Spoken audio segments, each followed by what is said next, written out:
नमस्कार। ओम पुरुषोत्तमाय नमः, गोविंदाय नमो नमः। नमस्ते भगवान देवलोकनाथ जगतपते, सर्वभूतहितार्थाय पुरुषोत्तम रूपेण। पुरुषोत्तम भगवान की जय हो, अधिक मास भगवान की जय हो, श्री गोपी जन वल्लभाय नमो नमः। अधिक मास महात्म्य कथा में आज मैं त्रयोदश अध्याय का हिंदी में भावार्थ सुनाऊंगी और इसमें दृढ़ धन्वा का उपाख्यान यानी कथा चलेगी पूर्व जन्म से लेकर अगले जन्म तक। और आइए सुनिए, पुण्य का भागी बनिए। त्रयोदशो अध्याय ऋष्यावुचुः सूत सूत महाभाग वदनो वदतां वर, दृढ़ धन्वा कथम प्राप पुरुषोत्तम सेवनात्। सूत उवाच, ऋषि बोले, हे सूत, हे महाभाग, हे बोलने वाले में श्रेष्ठ, पुरुषोत्तम के सेवन से राजा दृढ़धन्वा शोभन राज्य, दृढ़धन्व शोभन राज्य, पुत्र आदि तथा पतिव्रता स्त्री को किस तरह प्राप्त किया और योगियों को भी दुर्लभ भगवान के लोक को किस तरह प्राप्त हुआ। हे तात, आपके मुख कमल से बार बार कथा सार सुनने वाले हम लोगों को अमृत पान करने वालों के समान कथा अमृत पान से तृप्ति नहीं होती। इस कारण से इस पुरातन इतिहास को विस्तार पूर्वक कहिए। हमारे भाग्य के बल से ही ब्रह्मा ने आपको दिखलाया है। सोते जी बोले, हे विप्रलोक, सनातन मुनि नारायण ने इस पुरातन इतिहास को नारद जी के प्रति कहा। वही इतिहास इस समय आप लोगों से कहता हूँ। मैंने जैसा गुरु के मुख से राजा दृढ़धन्वा का पापनाशक चरित्र पढ़ा है, उसको सब मुनि श्रवण करें। श्री नारायण बोले कि हे ब्राह्मण नारद, सुनिए, मैं पवित्र करने वाली गंगा के समान राजा दृढ़धन्वा की सुंदर तथा प्राचीन कथा कहूँगा। अब हम लोगों को भी सुनना और कहना चाहिए। हयह देश का रक्षक, यानी देश का नाम है हयह का रक्षक, श्रीमान बुद्धिमान तथा सत्य पराक्रमी चित्रधर्मा नाम का राजा हुआ। उसको दृढ़धन्वा नाम से प्रसिद्ध अति तेजस्वी, सब गुणों से युक्त, सत्य बोलने वाला, धर्मात्मा और पवित्र आचरण वाला पुत्र हुआ।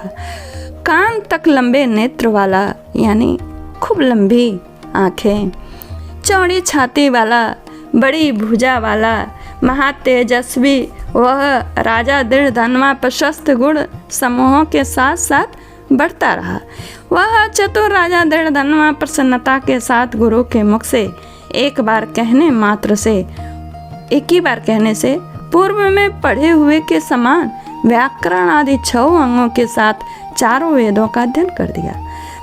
गुरु को दक्षिणा देकर और विधि पूर्वक उनकी पूजा कर बुद्धिमान राजा गुरु की आज्ञा से पिता चित्रधर्मा के पुर को गया।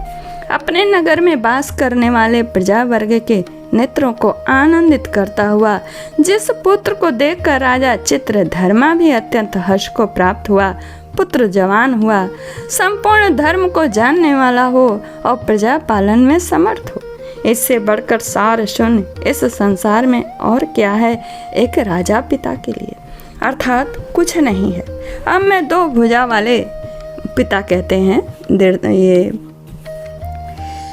प्रजा पालन में समर्थ चित्रधर्मा उनके जो पिता हैं वो कहते हैं, क्या कहते हैं, अब मैं 2 भुजा वाले मुरली यानी वंशी को धारण करने वाले, प्रसन्न मुख वाले, शांत तथा भक्तों का भय देने वाले श्री कृष्ण चंद्र की आराधना करता हूँ।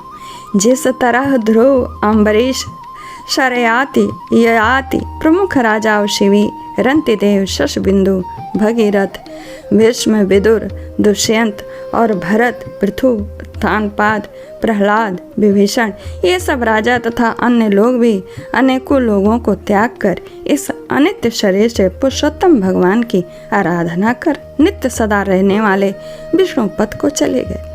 उसी तरह स्त्री, मकान, पुत्र आदि में स्नेह में बंधन को तोड़कर वन में जाकर हरि का सेवन करना हमारा भी कर्तव्य है। ऐसा मन में निश्चय कर समर्थ राजा दृढ़धन्वा को राज्य का भार देकर स्वयं विरक्त हो शीघ्र पुलह ऋषि के आश्रम को चला गया। वहां जाकर संपूर्ण कामनाओं से निष्प्रिय हो और भोजन त्याग कर हर समय मन से श्री कृष्ण चंद्र का स्मरण करता हुआ तप करने लगे। कुछ समय तक तप करके वह राजा चित्रधर्मा जो राजा था, हरि भगवान के परम धाम को चला गया। राजा दृढ़धन्वा ने भी अपने पिता की वैष्णवी गति को सुना। उस समय पिता के परधाम गमन से हर्ष और वियोग पुत्र को दोनों हुआ एक साथ। राजा दृढ़धन्वा पितृभक्ति से विद्वानों के वचन में स्थित होकर पारलौकिक क्रिया को किया। नीति शास्त्र में विशारद चतुर राजा दृढ़धन्वा अत्यंत शोभित पवित्र पुष्करावर्तक नगर में राज्य करने लगा। अच्छे स्वभाव वाले विदर्भ राज की कन्या उसकी स्त्री गुण सुंदरी नाम की थी। पृथ्वी पर रूप में उसके समान दूसरी स्त्री नहीं थी। उस गुण सुंदरी ने सुंदर चतुर शुभ आचरण वाले 4 पुत्रों को उत्पन्न किया और संपूर्ण लक्षणों से युक्त चारुमती नामक कन्या को उत्पन्न किया। चित्रवाक, चित्रवाह, मणिवान और चित्रकुंडल नाम वाले ये सब बड़े मानी शूर अपने अपने नाम से पृथक पृथक विख्यात हुए। राजा दृढ़धन्वा गुणों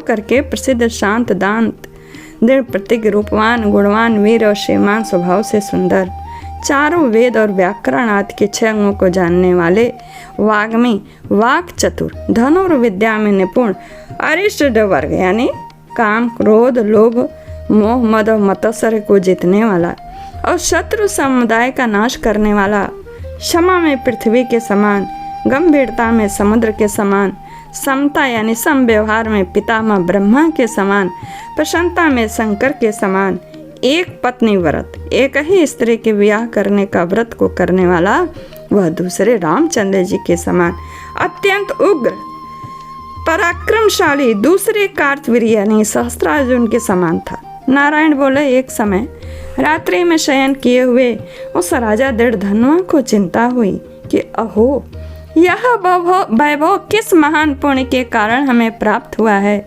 न तो मैंने तप किया, न तो दान किया, न तो कहीं पर कुछ हवन ही किया। मैं इस भाग्योदय का कारण किससे पूछूं। इस प्रकार चिंता करते ही राजा दृढ़धन्वा की रात्रि बीत गई।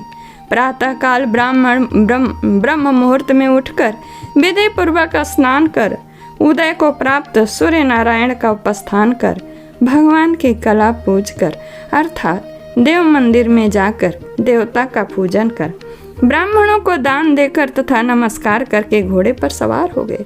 उसके बाद शिकार खेलने की इच्छा से शीघ्र वन को गया। वहां पर बहुत से मृग, वराह यानी सुअर, सिंह, गवैया, चौरी गाय का शिकार किया। उसी समय क्या हुआ, एक आश्चर्य घटना घटी।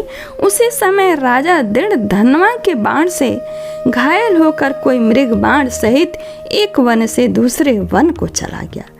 रुधिर गिरे हुए मार्ग से राजा भी मृग के पीछे गया, परंतु मृग कहीं झाड़ी में छिप गया और राजा उस वन में खोजता ही रह गया। पिपासा से व्याकुल यानी प्यास से उस राजा ने समुद्र के समान एक तालाब को देखा। वहां जल्दी से जाकर और पानी पीकर तीर पर चला आया या नदी के किनारे। वहां घनी छाया वाले एक विशाल वट वृक्ष को देखा। उस वृक्ष की जटा में घोड़े को बांधकर राजा वहीं बैठ गया। उसी समय वहां पर कोई एक परम सुंदर सुग्गा यानी तोता राजा को मोहित करने वाली तुलना रहित मनुष्य वाणी को बोलता हुआ आया। केवल राजा को बैठे देख उसको संबोधित करता हुआ एक ही श्लोक बार बार पढ़ने लगा कि इस पृथ्वी पर विद्यमान अतुल सुख को देखकर तू तत्व का चिंतन क्यों नहीं करता, यानी आत्मा का चिंतन तुम क्यों नहीं करते हो। आत्मा का चिंतन तुम क्यों नहीं करते, तो इस संसार के पार को कैसे जाएगा अगर आत्मा का चिंतन नहीं करेगा। बार बार इस श्लोक को राजा दृढ़धन्वा के सामने पढ़ने लगा। राजा उसके वचन को सुनकर प्रसन्न हुआ और उस पर मोहित हो गया कि इस शुक पक्षी ने दुख से न जानने उपसार भरे हुए नारिकेल फल के समान अगम एक ही श्लोक को बार बार पढ़ते हुए क्या कहा। क्या यह कृष्ण द्वैपायन वेद व्यास के श्रेष्ठ पुत्र सुखदेव जी तो नहीं है कहीं, जो कि श्री कृष्ण चंद्र के सेवक मुझको मूढ़ और संसार सागर में डूबा हुआ देखकर राजा परीक्षित के समान कृपा कर उद्धार करने की इच्छा से ये मेरे पास आए हैं। इस तरह चिंता करते हुए राजा दृढ़धनुआ की सेना समीप आ गई। ये चिंता कर रहे थे, उतने में ही सेना उनके पास आ गई। शुक्र पक्षी राजा को उपदेश देकर स्वयं अलक्षित हो गया, अंतर्धान। उस शुक्र पक्षी के वचन को स्मरण करता हुआ राजा अपने पुर में आकर बुलाने पर भी वह बोलता नहीं और निद्रा रहित तो उसने भोजन को भी त्याग दिया। तब एकांत में उसकी रानी ने आकर राजा से पूछा। गुण सुंदरी बोली, हे पुरुषों में श्रेष्ठ, यह मन में मलिनता क्यों हुई? हे भूपाल, पृथ्वी के रक्षक उठिए उठिए, भोगों को भोगिए और वचन बोलिए। देवताओं से भी दुख से जानने योग्य उस शुक पक्षी के सत्य वचन का स्मरण करता हुआ रानी गुण सुंदरी के प्रार्थना करने पर भी राजा दृढ़धनुआ कुछ नहीं बोला। पति के दुख से अत्यंत पीड़ित वह रानी भी दीर्घ श्वास लेकर अपने स्वामी की चिंता करने लगी और चिंता के उत्कारण को नहीं जान सकी। इस प्रकार चिंता में मग्न राजा का कितना समय बीत गया, परंतु संदेह सागर से पार करने वाला कोई भी कारण वह देख न सकी। उनकी पत्नी नारद जी बोले, हे मुने, इस तरह चिंता को करते हुए पृथ्वीपति राजा दृढ़धनुआ का क्या हुआ सो आप कहें, क्योंकि हे मुने, निर्मल वैष्णव चरित्र थोड़ा भी यदि सुना जाए तो पापों का ना हो जाता है, यानी नष्ट हो जाता है। यह अध्याय 13वां अध्याय यहीं पूर्ण होता है। श्री बृहन नारदीय पुराणे पुरुषोत्तम मास महात्म्ये श्री नारायण नारद संवादे दृढ़धनोपाख्याने दृढ़धनो मनः खेदो नमः नाम त्रयोदशो ओम तत्सत्। श्रीमन्नारायण नारायण नारायण हरि हरि।